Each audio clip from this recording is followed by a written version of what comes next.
All right, here's Congressman Adam Schiff warning America about the dangers of acquitting Donald Trump during his first impeachment trial. You can't trust this president to do the right thing, not for 1 minute, not for one election, not for the sake of our country. You just can't. He will not change, and you know it. He has betrayed our national security, and he will do so again. He has compromised our elections, and he will do so again. You will not change him. You cannot constrain him. He is who he is. Truth matters little to him. What's right matters even less, and decency matters not at all.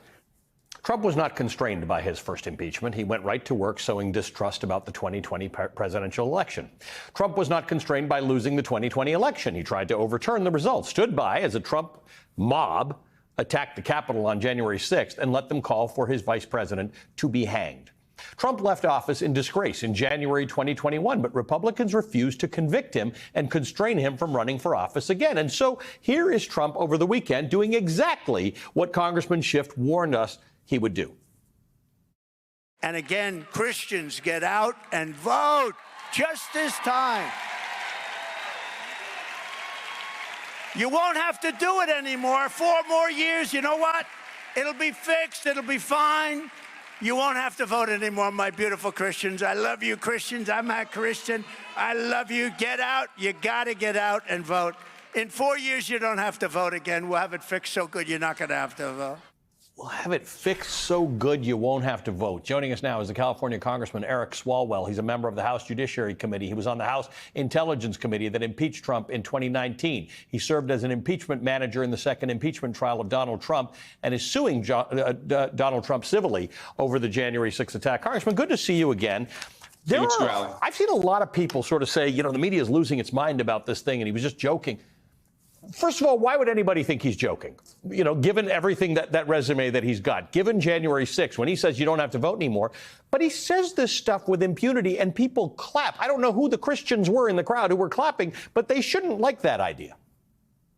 It's all gone if he's reelected, you know, to that office. This is someone who prefers violence over voting.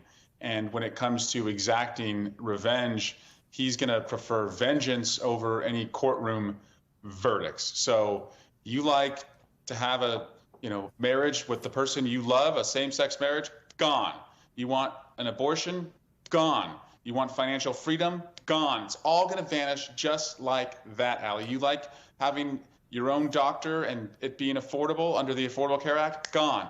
Every freedom that we value and we've built upon is gone if this guy is in the Oval Office again. And by the way, that happens to be the framework of Trump's Project 2025, or as I call it, TP25. Right, because he keeps telling you that that's not his, that he's got nothing to do with it, except everybody he ever worked with has been involved in it and writing it. And Project 2025 really does talk about the fact that it's got a, just to be clear, it's got a 80-day implementation cycle. It's 6 months from the day he takes office. This is not a long-term thinking plan. It's an actual plan to change things as soon as Donald Trump takes office.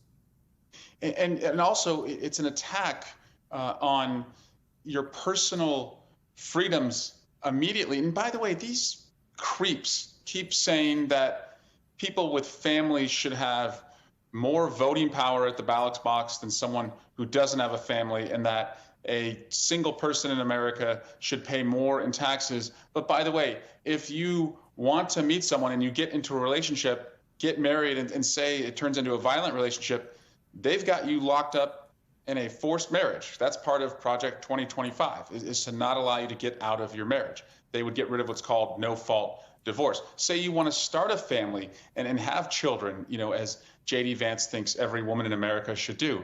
Oh, if you have issues having children and you need the help of IVF, they're seeking to ban that. Again, it doesn't even make sense. They just want to be in control of you. They want to be in your bedroom. They want to be in your doctor's office. They want to take away free choice in decision making.